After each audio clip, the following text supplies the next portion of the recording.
Private school में EWS DG वाला जो एडमिशन होना है उसके लिए आपको क्या करना है, यानी कि EWS वालों को क्या करना है, DG कैटेगरी वालों को क्या करना है, आप कौन सी कैटेगरी में आते हैं तो आपको एडमिशन के लिए क्या करना है, ये सारी जानकारी मैं आपको देने वाली हूँ वीडियो के माध्यम से।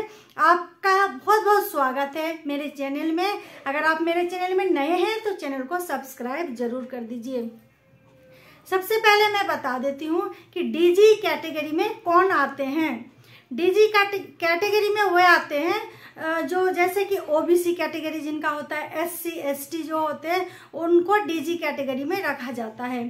तो उनके लिए क्या चाहिए, उनको सर्टिफिकेट बनवाना पड़ेगा। जैसे ओबीसी सर्टिफिकेट हो गया, जो SC ST कैटेगरी में होते हैं उनको अपना सर्टिफिकेट बनाना पड़ेगा।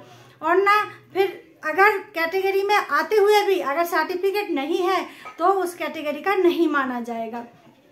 और एक चीज ध्यान रखना, अगर ओबीसी कैटेगरी में आप आते हैं तो OBC non creamy layer certificate होना चाहिए।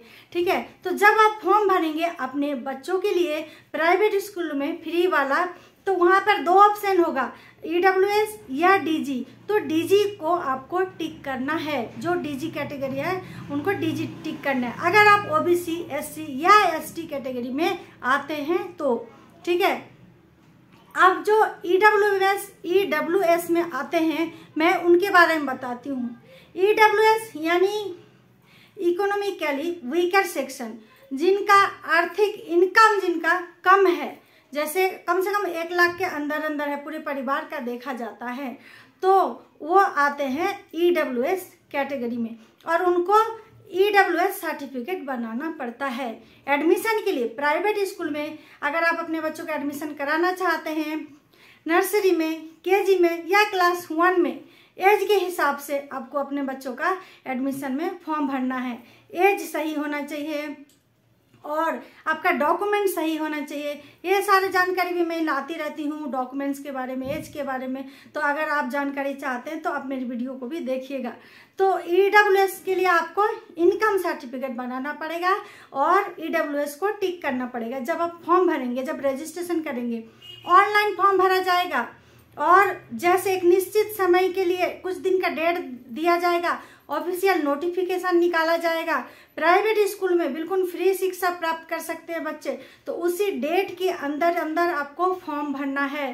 तो उसी में EWS कैटेगरी का अगर फॉर्म भरते हैं तो सर्टिफिकेट पहले बनवा के रख लीजिए और 1 साल के अंदर का सर्टिफिकेट होना चाहिए।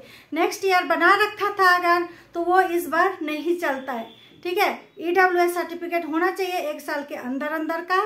तो इस तरह से आप एक ही चीज चूज करेंगे, जैसे EWS में जो आ रहे हैं तो EWS कैटेगरी चूज करेंगे और सर्टिफिकेट होना चाहिए। DG वाले DG को टिक करेंगे। ठीक है, तो और मैं जानकारी बता दूं कि बच्चा अगर क्लास 1 में एडमिशन कराना चाहते हैं तो उसकी एज देखिए कि 5 साल हो गया या 6 साल हो गया तो क्लास 1 के लिए सही है। अगर नर्सरी में कराना चाहते हैं तो बच्चा 3 साल का अगर हो गया तो नर्सरी में हो सकता है। इस तरह से 4 साल का बच्चा हो गया है तो आप KG के लिए फॉर्म भर सकते हैं अपने बच्चों का। उम्मीद करती हूँ कि वीडियो पसंद आई होगी। कोई और भी जानकारी अगर चाहते हैं EWS DG एडमिशन के बारे में, कोई भी जानकारी, तो आप कमेंट बॉक्स में कमेंट कर सकते हैं। कमेंट बॉक्स सिर्फ आपका ही है, आप जो मर्जी पूछ सकते हैं, आपका अधिकार है। तो उम्मीद करती हूँ वीडियो पसंद आई होगी। यहीं पर ही मैं वीडियो को खत्म कर रही हूँ। चैनल को सब्सक्राइब जरूर कीजिए। Thanks for watching.